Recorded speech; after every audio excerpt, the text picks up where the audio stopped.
屯門畫室終於有網上課程啦，下面嘅資訊欄有連結，快啲加入成為 Patreon 會員啊！大家好，歡迎嚟屯馬室。今日想講嘅係水彩常見錯誤，主景同背景嘅關係。好，今日咧我試下新嘅嘗試。我用一張係17幾、100幾嘅英國水彩畫做一個 sample。咁我擺喺 iPad 嗰度，咁我講解翻其實以前嘅大師咧，基本上佢上水彩嗰個主景同背景嘅關係係點樣？咁我覺得咧，咁係仲清楚過自己畫一張出嚟，因為水彩有時間性嘅限制啦。而我今次想講嘅就唔 exactly 係點樣運用嗰支水彩筆。而係講緊水彩點樣突顯光呢個傳統嘅做法，咁就講緊個 step 同埋嗰個背後嘅邏輯。我希望我會慢慢講嘅，希望大家可以明白多啲。嗱，首先呢，大家呢如果喺睇以前畫家畫嘅畫啦，咁如果水彩風景畫，我哋係16幾、17幾、100幾呢300年。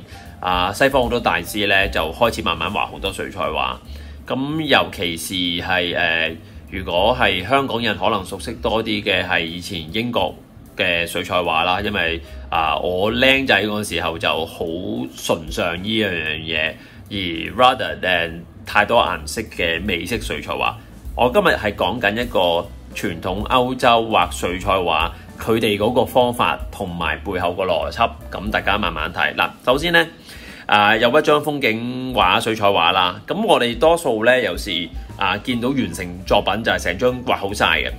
咁我哋如果好想臨摹去抄去學下後邊嗰個邏輯咧，係好困難嘅，因為你唔係好知佢由邊度着手噶嘛。咁然咧叻嘅水彩畫家，譬如依張咧就唔係一張 sketch 嚟嘅，佢差唔多都係好 highly finished 嘅咧，就更加係渾然天成，你根本都唔知從何做起嘅。所以咧，我今日試下拆解講俾大家睇下。嗱，首先咧，依張畫裏邊咧，佢係遵從住傳統素描歐洲方法嘅方式去睇佢，即係話我哋咧，我試下咁樣容易啲俾你睇下。有間屋喺度，得唔得？咁喺度啦，前景就係有啲樹成啦。咁佢後邊咧，其實就分開咗好多層 layer 嘅。呢度有一抽樹啦，就暗暗地嘅。前邊呢度咧就有一抽樹，就光光地嘅。跟住呢度有一棵嘢啦。咁畫樹嘅外形或者係嗰啲 building 嘅外形咧，其實如果大家慢慢畫咧，就都可能會跟到嘅。我覺得呢個係日子同埋耐性嘅關係嚟嘅啫。咁但係嗰個邏輯咧，就好多時候係你揾唔到啲書會教你嘅，尤其是越近代嘅畫寫實嘅風景畫咧，就你揾10本書有10個方法。咁我今日想講翻嘅就係傳統歐洲嘅方法，就基本上都係跟住呢一個方法去做，咁希望可以同大家分享。嗱，首先我大約框翻一個 area 先，簡單到咁樣會容易啲處理，係咪？好啦，我哋可以點樣睇呢張畫呢？我哋有前景、中景、後景，多數如果初頭學畫畫嘅朋友會有咁啦。咁我前邊呢度當係一個樹林加埋依抽樹啦。跟住中間我有個 building 啦，後景我有個天啦，係咪啊？依張畫想做嘅嘢就係表達主角係一間屋嚟嘅，依個屋。咁依個屋咧係受光嘅 ，OK？ 有時唔受光嘅喎，佢可以話間屋係背光嘅。咁第二個做法啦，咁我講最普通嘅受光方法。當你想畫依張畫，然後係上水彩啦。首先你素描嘅畫晒佢一框框，分翻清楚啲樹葉嗰啲係容易嘅，只要有恒心就可以。你第一步會做咩？係做乜嘢好呢？從來都好難會揾到嗰個清楚嘅 step 去跟。首先你要知做乜。我當張紙係白色，然後上水彩咁樣嚇。我當啲係一個單色水彩咁樣嚟當。我容易啲講解。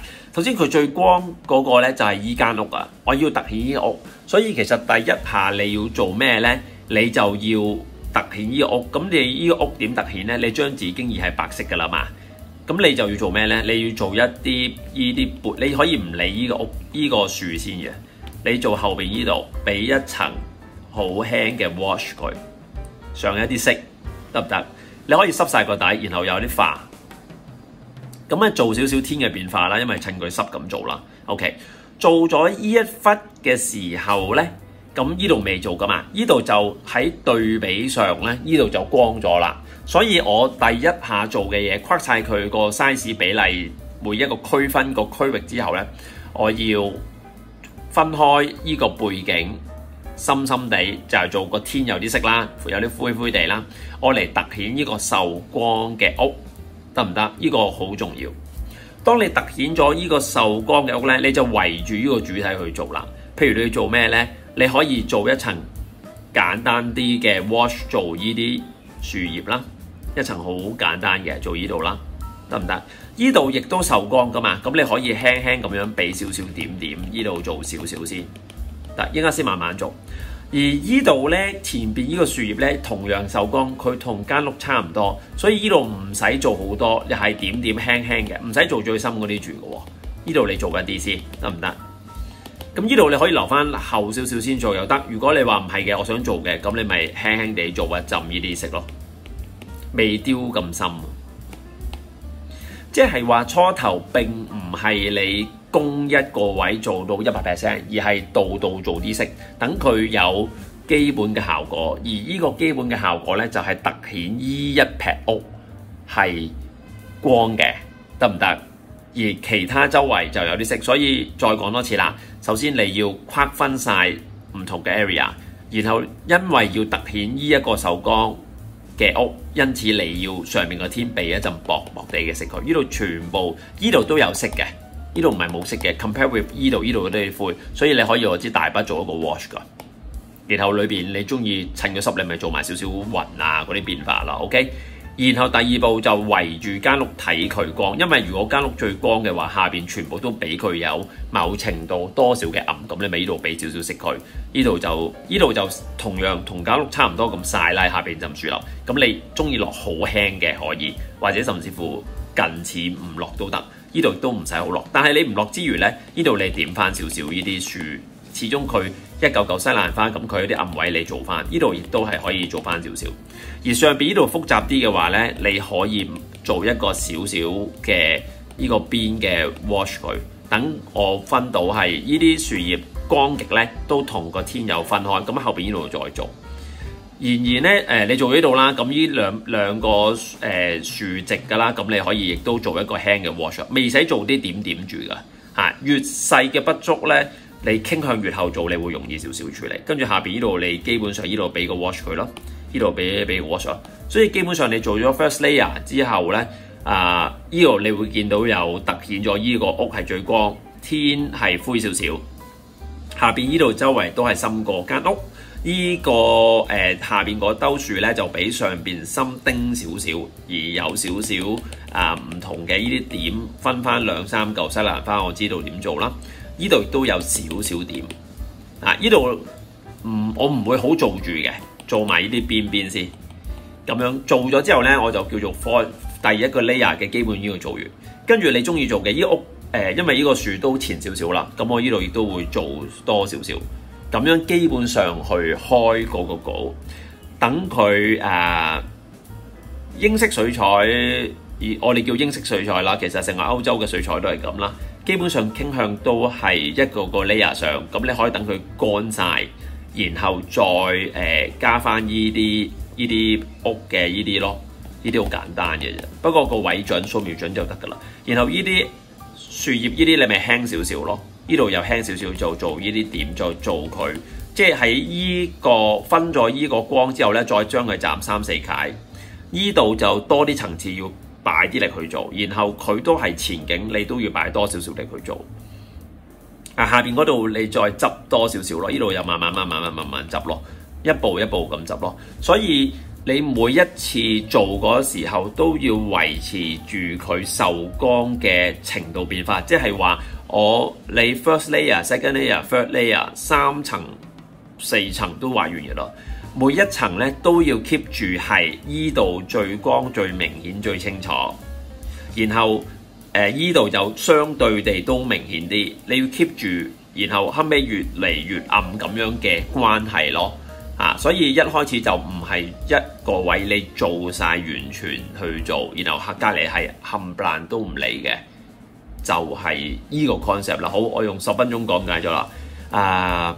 呢個係比較深入少少嘅，我唔知咁樣講係咪清楚過用水去做，因為我要等佢乾又成。咁呢個類似喺個圖裏邊加個 iPad， 我覺得好似清楚啲，想表達到我講嘅嘢。希望大家有咩嘢覺得咁嘅 presentation 會唔會再清楚啲呢？因為呢個係唔係講水彩入去嗰個變化，我係講嗰個前後次序同埋涉及掃描光暗嘅邏輯。咁希望幫到大家，好嗎？拜託大家支持屯門畫室，俾多啲like share 同埋下邊 comment 啦。comment 對於我嘅演算法係雖然我都放棄咗佢嘅推演㗎啦，做得幾多得幾多。咁就如果想學畫畫嘅話，可以嚟屯門 studio.com 嗰度上個畫室報名啦，或者去上 Patreon 嗰度join 做會員啦，或者我有 Google Meet 嘅網上畫班，咁就係而家係教緊水彩，我下一期都係會水彩嘅，咁可以去我屯門畫室嘅電話嗰度查詢啦，下邊有 link 啦，或者去我 Facebook 嗰度留意啦，好嗎？咁感謝大家，我哋下次再見，拜拜。感謝大家收看，記得 like share 條片 ，subscribe 住 channel。逢星期2、6晚有新片，星期4 9點半到10點鐘直播，記得 follow Facebook 同 IG 我教嘅畫班，去屯門 studio.com 畫材點點點片.com，拜拜。